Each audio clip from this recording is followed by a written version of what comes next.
Thank you for taking a look at the YouTube on the Greater Phoenix area. Having relocated 4 times cross-country myself, I know how important good information is when you get to a new area. One of the first things I'd like to go on over is our numbering system. In Phoenix, where the star is right here, the yellow is Phoenix. That is the 0 point. Anything to the east is a street, anything to the west is an avenue. You'll notice, of course, it separates south from north as well. You will notice that Tempe, Mesa, Gilbert, and Chandler all have a star. Yet when you go on out up Grand Avenue, Glendale, Peoria, and Surprise have a bullet on my map. And the reason for that is I wanted everybody to know where the historic downtown was, because all of our areas grew out like a spider web to follow the utilities that were available. So it tells you the age of the home. However, anything with a bullet is working off the Phoenix numbering system. All you have to do is phone or email us and we'll be more than happy to send you a really good map of the area. Navigation's great when you're here until somebody plays bumper cars, and that navigation will redirect you crazy. So, knowing that, you can look at the population of each city. Obviously, Phoenix is the 4th largest city or the 5th largest city in the nation right now. In the state of Arizona, we have over 6 million people. This map here represents my hand on this map here. When you think about Arizona, you think about the sun and the beauty, and well, basically you're looking at the elevation of about 800 to 1,000 feet above sea level in through here. This is the Greater Phoenix area with 6 million people in the state. 5 million of them live right here. Tucson down here is in between of 2 mountain ranges, very long and skinny in comparison. So what you're going to see, a lot of people ask us about our water here. People think because it's a desert, it's going to cost a lot more to have water. Well, believe it or not, 40% of our water comes from natural sources, like rain and snow. Of course, we only get 8 inches of rain a year approximately here in the Greater Phoenix area. However, here's Flagstaff, where San Francisco Mountain is, and as you can see on this topo map, all the rainfall and the snow that melts comes down here, and we actually dam it up and release it as we need it. From over here I have Mount Ord and Mount Baldy, and that again gives us some precipitation. So we dam it up and we release it as we need it. On this map, I don't know if you can see in this video, but there are actually little blue lines. Again, if you ask for the map that I send you, they will be on there. Those are actually our canals that we use to irrigate. We learned from the Hohokam Indians, if we went ahead and dammed it up and released it as we needed it, that we would have forever a supply of water, and that's exactly what we're doing to this date. When you see come out this way, you can go on out here to Yuma. That's about a 3-hour drive. Another 3 hours you'll be in San Diego. If you go out this way, it's about 3 hours again till you hit California, and another 3 hours till you hit Los Angeles. Going north, Flagstaff is about 3 hours, and then another 3 hours to hit Lake Powell, which is on the Utah border. And of course the Colorado River, which is now a trickle, we have the Central Arizona Project that we pull water off from that because it's shared by many states here for the water from them. We are not using our water, so we're actually putting it into our aquifer level for later usage. We have 100 years worth of water proven at this point. And you can expect your water, sewer, trash bill to be about, well, if you're in this color on my topo map, it is going to be around $80 a month. But that's for water, sewer, trash, and recycle. Very comparable, if not less, than many other parts of the United States.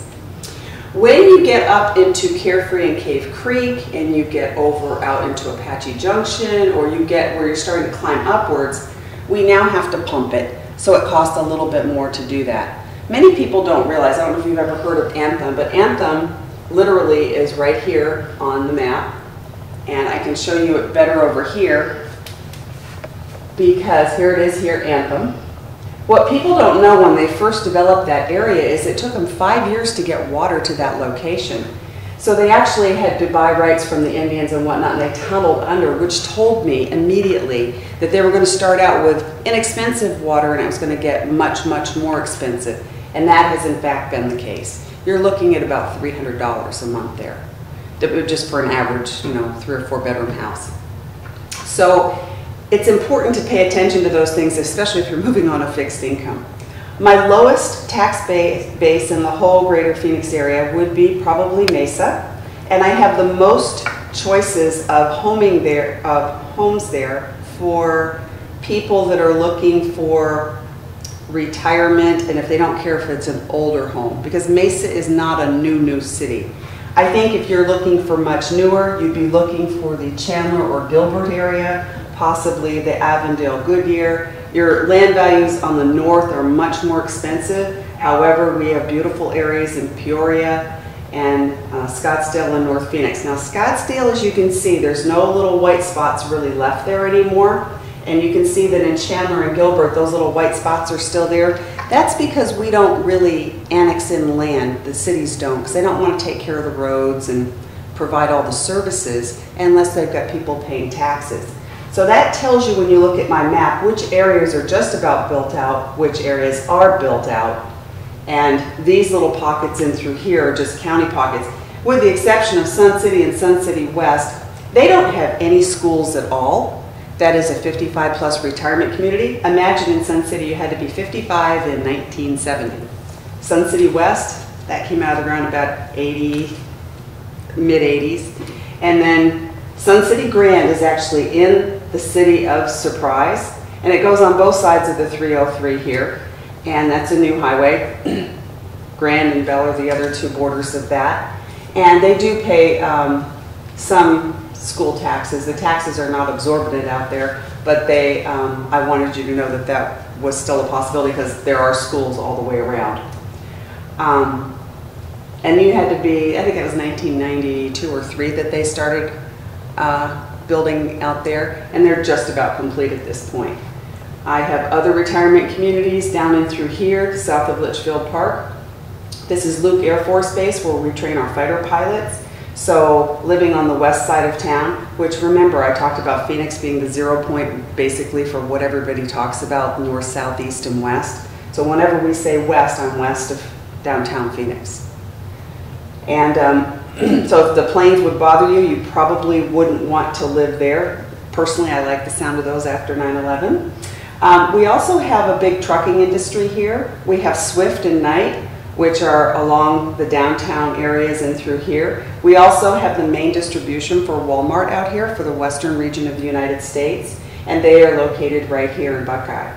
Buckeye literally was, there, see all that purple there? Imagine like 1/10 of that purple. That was Buckeye before the growth spurt when 2005 to 2009 came.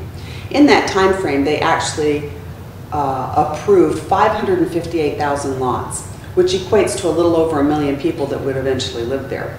Unfortunately, it's very slow to come back. It's starting to come back, our builders are back, and the land that was very inexpensive is now gone.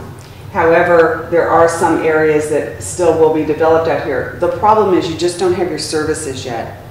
The most mature area is probably this area, which was all resorts, and then the next most mature area with the newest properties you're going to find in the Southeast Valley. Let's talk about the malls. When I say this is not as mature over here, we had a failed mall here at 75th Avenue. It's called the Pavilion. And by the way, the Pavilion, when you hear that word in the greater Phoenix area, that is my only outdoor venue of a grand scale. Everything else is indoors and air conditioned, okay? So they're trying to revamp this area right now. So the next mall went in, so gosh, 15 years ago probably, up here off 74th and Bell. And I have 5 miles of shopping, and it's a wonderful area. Of course, spring training all over the place. So that's all fine and well, and that's a very vibrant area. The next mall that came out of the ground was here at Pebble Creek, and I'm talking your major, it's our West Core developments. Not to be confused with Vestar. Vestar is like your Michaels and your Walmarts and those types of things. So that was the second mall. And then they have plans for a third mall here. And since they've just completed the 303, you're going to see that now start to blossom. And that's going to help to bring more jobs in, because the majority of the jobs are here on the Tempe-Phoenix border for high-paying jobs. 25% of my entire population is retired. It doesn't matter where you live, you're going to have 25%. Then back over here to when you look at the malls to compare, you can go to any major metropolitan area and look at the malls. My first mall, well, first mall that's still standing is Fiesta. Second one is Superstition Springs. The third one, again following the highways as they were developed, is the Arizona Mills. The fourth one would be the Chandler Fashion Square. The fifth one was the Santan Village Open Air Mall. It actually has a freestanding Dillard's. So I have 5 malls here, and when I go over to the west side where the properties are newer, I really only have 1 3/4 malls by the time you're done. So you can see that the largest amount of population that has expendable income and is here, over here. We also have the high-tech corridor in here through Chandler. And this, of course, is Indian Reservation here and Indian Reservation here. The Indians still own about 26% of this state. The portion that we own as individuals is just under 18%, and the remainder of the state is government owned or national forest, but basically government owned. The Bureau of Land Management is responsible for leasing out to all of the things that are around the lakes. So nobody really owns true waterfront here. If you own waterfront here, it's a man-made lake. That's a general overview. Again, I can personalize it to the actual land costs and whatnot for what it is that you're looking for. We have homes anywhere from $150,000 well on over millions. Just depends on where you want to be and what type of property you're looking for when you come. We help people to find homes to rent and to purchase, and people who do purchase investment property through us, we have a tenant locating service. So with that being said, give us a call.